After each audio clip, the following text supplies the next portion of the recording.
Today I want to talk a little bit about race specificity, and I'm going to use an Ironman distance triathlon as an example. It's usually about 2 to 3 months out from race date. You're going to be, for an Ironman, you're going to be biking anywhere between 6 and 10 hours, swimming anywhere between 3 and 6 hours, running between 4 and 7 hours, and that range just depends on your experience, your current fitness, your goals, and of course, time available to train. You want to make sure your training is in lines to match up with the terrain, what event you're about to race on. So if your event calls for hills on the run or the bike, you want to make sure you're doing your long rides and long runs specific to that type of terrain if possible. You want to make sure you're dialing in your nutrition, where you're coming up with a plan through practice and training that you know exactly how much and how often you're going to eat and drink on the bike. Dave Erickson has posted a few videos on this YouTube channel that you should check out about nutrition for an Ironman, 70.3 Olympic and Sprint. That's very helpful. And I do want to say, if it's your first Ironman, you will never really have your nutrition dialed in until you experience an Ironman event, because in training you're not going to do an Ironman in training to really fully understand how the heat, the wind, maybe the cool weather, maybe some rain, the conditions, the intensity, and the duration of that Ironman, and how you actually do with your plan until you complete your first one. I'm still tweaking and dialing in my nutrition. So just so you know that, you're constantly doing different things in the race specificity because you're learning from one event to another. Also, during this phase of training, it's normal. You may feel a little injury coming on. If you feel any aches and pains that are abnormal, make sure you seek out professional advice from a physical therapist, chiropractor, massage therapist, whatever you use to seek out therapy to get you through aches and pains and various injuries. You really want to dial in your intensity. Number one, you want to first, especially if you're a beginner, you want to first dial in what your race-specific intensity, whether you use heart rate, power, rate of perceived effort. I don't recommend pace. And you want to make sure you go into the race Ironman distance with an RPE, specific intensity in mind, and use that power and heart rate data to give you feedback.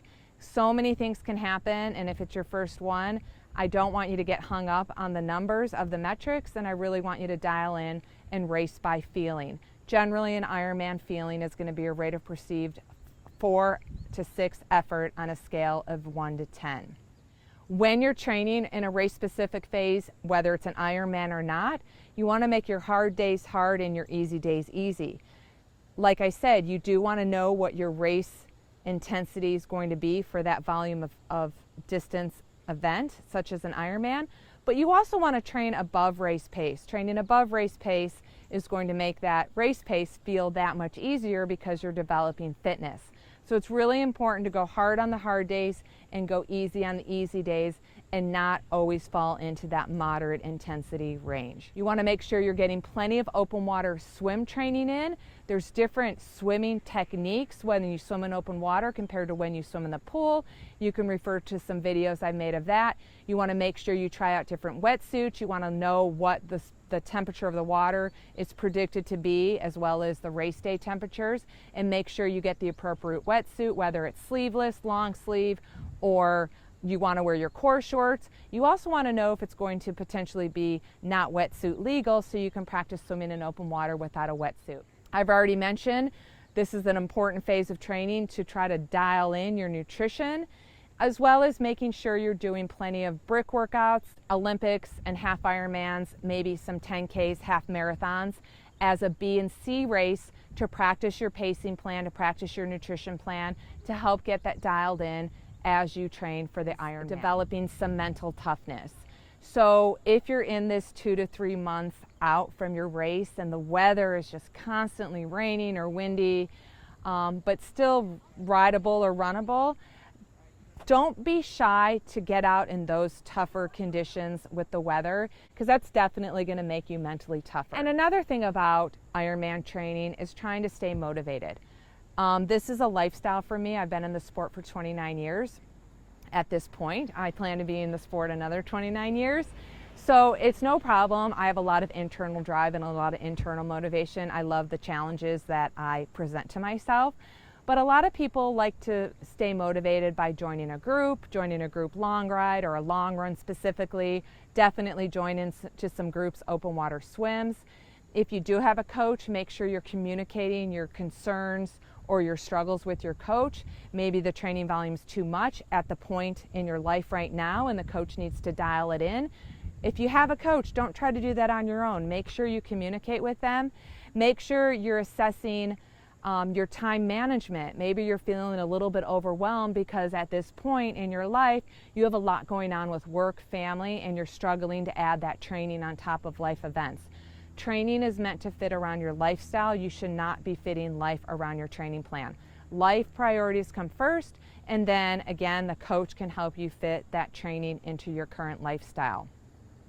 Gauge where your fitness is at. A good way to do that is doing some smaller races. Get excited by doing some local races. You may be surprised at how much fitter you are when you're in a competition setting rather than the daily grind, in and out daily grind of training.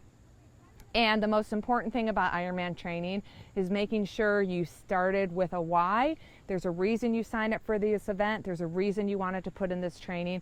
Make sure you focus on those whys and those reasons on a daily basis when you're feeling that lack of motivation, because usually that's exactly what you need to get back on track. And of course, it's always okay to take a couple days off, maybe up to a week or two, if you're really feeling down in the dumps, if you're feeling some aches and pains, if you're feeling sick and you're just mentally burned out. It's okay to take a break for, a couple days, week, and then reassess your goals. And if in the end this Ironman thing is not for you at the time and place you are in your life, it's okay not to do the race. Races will always be there for you, and maybe this was a good learning process for you and you really enjoyed the process up to a certain point and you decided this isn't something for me. That's okay. I'd love to hear any struggles you have, any questions you have about the race specific phase of an Ironman. Comment below, join the chatter in the T2 Endurance group, and I hope you make it a great day.